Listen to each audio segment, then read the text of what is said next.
Okay, doing the Thanksgiving edition of the Dean Legge Show on location here at my in-laws. So we're going to deal with that. Actually, we may well deal with that. They could barnstorm me any minute here, so we got that to worry about. Georgia and Georgia Tech. A week after Aaron Murray's career at Georgia officially ends. Very sad, poignant time. Really tough to watch Aaron go out like that. But he's had a very good career in Athens, and I think he's going to have a perfectly fine career in the NFL. I've written what I wrote about it. People can read more about that if they want to. It's an article called They Know Him Now. Let's just get straight into the questions. Hardwood asks, with Hudson Mason at quarterback, should Georgia expect more conservative play calling from Bobo? Does he have the confidence in Hudson being able to run the whole offense? How is Hudson's arm strength compared to Aaron Murray's? Well, the arm strength's not quite the same. But Hudson Mason's kind of a poor man's David Green, maybe. He gets that ball out there quick. I don't think anybody's going to confuse him with Matthew Stafford. But I don't think that the offense changes that much when he gets in there. I mean, obviously, Aaron has proved himself over time. But we don't yet know what it'll be like when Hudson throws an interception or a pick six, or when he gets sacked, he's going to have two hands on the ball. Those are the things we kind of don't know. But I think people should be relatively confident in what Hudson Mason can do. Now, this week will tell the tale of the tape, though. I mean, we don't know what we don't know. But there's no reason to believe that Hudson won't have a good game against the Jackets. But Aaron Murray's been better than Hudson for a while. There's been a reason why he's been starting, and we'll see how it goes. I think Georgia will be okay. J.M. Tolldog says, given that Georgia expects to sign two of the best running backs in the country in February, do you think J.J. Green will still be a running back in 2014? If not, where do you see him fitting in on offense next? That's a very good question, actually, because I think in the spring, J.J. probably will be a running back. But I think after that, I'm not really sure. I think he's going to have to be a special teams guy for sure. I think he was kind of supposed to be a special teams guy this year, but then you got, Todd getting banged up and then Keith getting banged up, and the fact that A.J. Turman got a little bit nicked up, and the fact that J.J. got here early really helped J.J.'s, trajectory for the season. That won't be the case this coming year. I mean, you're going to have Sonny Michel, you're going to have Nick Chubb. A.J. Turman will no longer be a redshirt freshman. Obviously, Keith Marshall will be back from an ACL in the fall, and Todd Gurley will be around. So, whereas J.J. and Brendan Douglas, too. I mean, Brendan's kind of slipped in front of J.J. of late, it seems like, in the pecking order at running back. So, where does J.J. go? Is he a slot guy? Well, that's, what Tramel Terry's going to be. So, I don't know. I think that's a good question. I think J.J.'s done about everything he could do this year to help Georgia win. And, he started 3 games and Georgia lost 2 of them. So, that's not a good sign if you're talking about, being the marquee guy. But I think, J.J. did what he had to do to get them out of Knoxville. And that really helped. Because, Tennessee has proven not to be a very good team. And Georgia, if they had lost that game, that would have been really rough for them. But they didn't. And so what the future will be for JJ, that's a good question. Should Georgia be concerned about Dontavius Russell's commitment? Sounds like Auburn is making a move here. I don't know. I don't think so. When I visited with him in the spring, he said that playing in state was very important for him. But, living in Carrollton, that's not that far from Auburn. So Georgia will just have to mind its P's and Q's. I mean, obviously, a guy that, with Rodney Garner being over there at Auburn and recruiting Dontavius at least for some time, that should be some concern. But, I mean, Dontavius committed to Georgia, if I'm not mistaken, after, Rodney left. So I don't think it's a huge deal. But this is the time of year. I mean, this next 2 months are the time of year where things can change. But I think I think in the end, final day, he signs with Georgia. Have you heard anything on Jordan Davis? Georgia will need him next season. No, I haven't heard anything. I mean, I can sit there and watch Jordan. I mean, slender guy, athletic. But when you have 2 tight ends in front of him the way that Georgia's had, it's going to be tough to get playing time. So that's kind of the situation with him.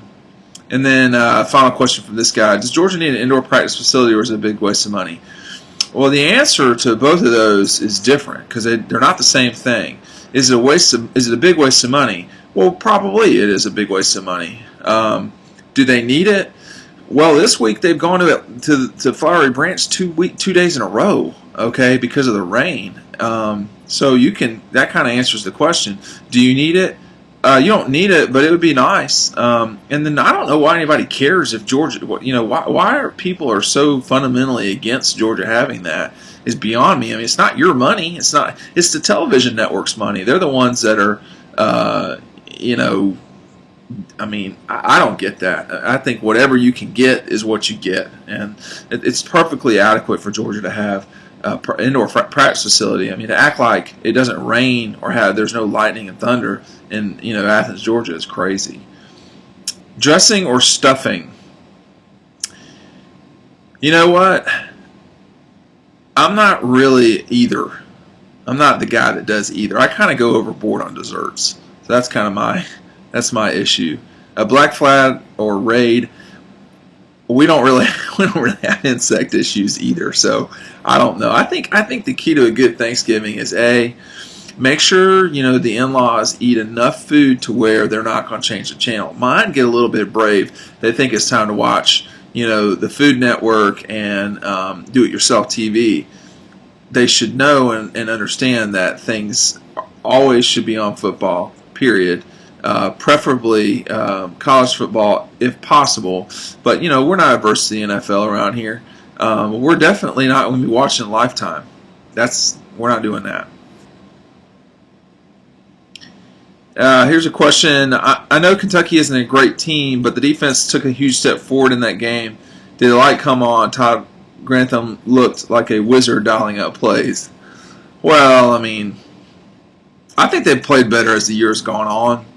But, I mean, as competition goes up, like against Auburn, then sure, they're going to have a little bit of struggle. But Georgia forced 3 straight 3-and-outs. That got them where they needed to be. Had that play not gone the way that it would, this would be a completely different narrative for the Bulldogs. They would be surging, at the end of the season. So, I don't know. I think Kentucky's pretty bad. This guy says, I'm assuming he's predicting Hudson Mason will be the best quarterback in the SEC next year. Thoughts? Oh, man. Let's see. Who's gone? Everybody. Shaw's gone. Murray's gone. I guess Jeff Driscoll's back, but that's been up and down for the Gators. McCarron's gone. Mettenberger's gone. There's a lot of turnover at the quarterback position. A lot of high-level guys. Just so happened that Georgia played pretty much all of them except McCarron at Alabama. So I don't know if he's going to be the best one. That seems – it's not out of the question. It just seems a little aggressive. How do you stop Georgia next year? Well, and also too, if Manziel comes back, he would be the best one. But I don't think he's going to come back. Personally, I think it'd be crazy to come back. How do you stop Georgia next year? Well, I think the only thing to me is let's see what Hudson does with the bullets flying and the band playing, and let's also see who is going to be starting at a couple of those tackle positions. But yeah, I'm with you. I think it's going to be tough to stop Georgia. It's been tough to stop Georgia now when they've had Todd. And the problem was when they didn't have Todd. I mean, they scored. I'm trying to think. I guess the Gators, Todd played in that game, and they didn't score more than 30. I think they've scored more than 30 in every single other game. I mean, that's just how the SEC's been lately. So, yeah, Georgia's going to score some points. There's no question about that. Josh Harvey Clemens, where does he play next year, or when does Grantham move him to linebacker? How much weight does he weigh? I don't think he's going to get moved. I think they like him where he's at. I think they like his ability to be diverse, change things up. I think they've got their linebackers. I mean, everybody returns for Georgia except Garrison Smith. That's it. I mean, he's the only guy that's not going to be there. So I think they leave it like it is. I don't know. I mean, you ask me how much will he weigh? I don't think he's going to be any different than he is right now. Swanee Dog asks, who do you think the starters will be next season and reserves that will actually play? Well, you're gonna have David Andrews in the middle for sure. He'll start. Number one, he'll start for sure. And then you've got some guys to pick from, guys who have started. You've got to figure out these guys. You've got to figure out where you're sticking John Theus and Colton Houston and Mark Beard, because those three guys are probably going to start. So you got those three guys, and I think you're going to probably go Beard at. I think John may end up at right guard. He might, but he's not going to be playing left tackle. I think left tackle will either be Colton Houston or Mark Beard. I think the other thing is they may want a guy who's played a little bit to be with Brandon Kublanu, who I think will be at left guard, if I had to guess. Now, you've got some other guys in there that could play some too, maybe Hunter Long, maybe Watts Dantzler, maybe, maybe some newer guys. But my guess is, they've got what they've got, and they're going to have what they have here for a couple of years. I mean, Dallas Lee, I think Brandon Kublanu's trajectory is probably a little bit higher than Dallas Lee's, but you still got to replace Dallas, and that's easier said than done. So, Kublanu will have a little bit of a learning curve. All you got to do is ask Kublanu to go get it, and he will. Same thing with Andrews, and then the guy who doesn't start at right tackle will start at right guard. So that's either John or Colton. My guess is they stick Mark Beard out there at left tackle. I'm saying this in November, so we'll see. We'll see if suddenly Xavier Ward has become a left tackle that they can depend on, or Zach DeBell is a tackle they can depend on, or who knows? But I think it's probably those guys I mentioned. Do you expect Grantham to do? Do you expect to do? What do you expect Grantham to do to prevent having a season of too many inexperienced players starting, such as this one? Well, he's not going to do anything for next year in order for Georgia to be more experienced. I mean, the guys they started. I think it was they started 7 underclassmen against the Gators. Now, most of the year it's been 6 underclassmen. So the entire year Georgia's had underclassmen as the majority of their starters on defense. So that's where a lot of your experience is going to come from. You got to think about it. Trey Matthews, Shaq Wiggins, Leonard Floyd, et cetera, et cetera, et cetera. Josh Harvey Clemens, Jordan Jenkins, Sterling Bailey, John Taylor will probably play a little bit next year. John Atkins, etc. So they've got guys, but they're just young, and so if you looked at 2010, 2011, 2012, I mean, they progressively got better. I don't want to hear the argument about how they didn't perform. Just please just look at what actually happened, the numbers and the facts, not the what you saw on the field, and you think they didn't play well argument, which is fine, but it's not backed up by numbers. When that group was all together, that group was together for 3 years. I mean, you think about it. In 2010, who were the starters in the secondary? It was Sanders, Alec, and Rambo. Well, Alec moved to linebacker. What else happened? They gained Jarvis Jones. They gained John, Big John, whose name's suddenly forgotten. I've forgotten John Jenkins. And then they had some other guys along the way. I mean, part of it was injury. I mean, Avery Jones got hurt. Garrison Smith stepped in. And then guys like Chase Vassar kind of got beat out. So it's just one of those things. TJ Stripling, Chase Vassar, guys like that, they weren't as good outside linebackers as Georgia wanted them to be. And younger guys came along and beat them out, whether it was Jordan or even James DeLoach. So those guys will, you start talking about depth. You don't necessarily need depth. You need 16 guys that can go on a defense at any time. And if you have 20, then you have good depth. But nobody wants to play with their backups. I mean, you saw what happened with backups last year or this year on offense. They just couldn't score for the month of October. They had a hard time scoring. And when those backups weren't in there, they score 40 points or 50 points like it's nothing. So. I'm not the guy that worries about the 85th scholarship player really being good. I'm worried about who's playing on the field and can those guys go. And people will say, well, this, well, that about depth and all this stuff. I don't know. I mean, depth to me is a little bit overrated sometimes. I mean, you want every guy who plays to be able to play, but you don't want.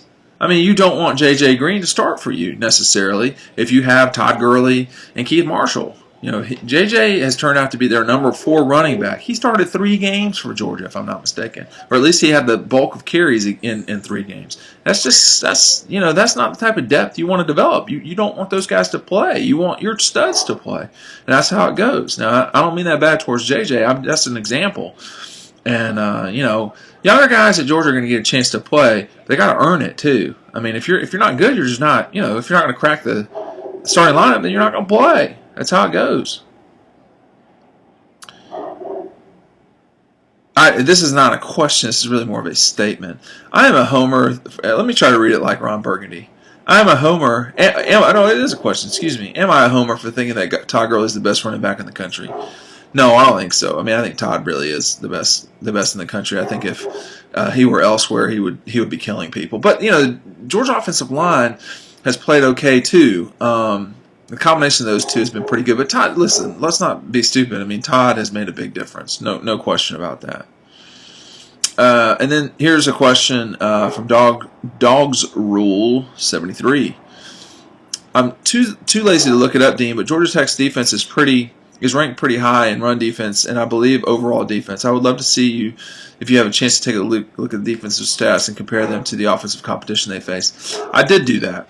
Miami beat them up pretty good, but other than Miami, Georgia Tech has held everybody's rush game to a little bit lower or a lot lower than what they average. So what does that mean? Well, some of that is they played some pretty bad teams, not unlike Georgia. I mean, they played Pittsburgh and held them to -5 yards. They played North Carolina. They held Virginia Tech relatively low, but Virginia Tech's really not been very good.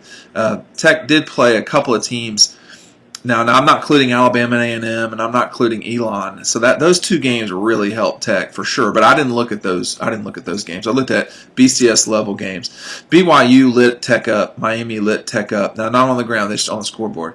I fully expect Georgia to get what it's supposed to get on the ground. Look, Tech's defense is better, but they're not. If Georgia's anywhere close to what they should be with Todd, they're going to get their 35 points, and it's just going to be the way that it is. My expectation is Georgia wins this game, and it'll probably be put away somewhere in the third quarter. That's my expectation. Now, that's assuming Hudson is as good as people say he is, and as good as my expectation of Hudson is. So we'll see. I mean, long time ago when Georgia lost to Kentucky in 2009, Josh Kendall was with me for that game. And I said, they're going to have a hard time next week against Georgia Tech. And Josh was like, I don't know, I'm not so sure about that. And Georgia Tech was ranked number 7 in the country. And Kentucky was, it was a decent Kentucky game, a really good Kentucky team for what they were, for Kentucky. But it's a slightly different brand of football. And I think, if you saw the difference between like Clemson and say Georgia Tech is Clemson's going to score all the time. And that's what kept them in that game with Georgia and eventually won that game with them. I mean, Georgia scored 35 points and left at least 3 points on the field with that botched snap. So Tech, are they going to score that many points again? Now, Georgia's run defense is pretty good too. They're top 25 or whatever, it's top 20 run defense as well. Are they going to allow 35 points? I don't know.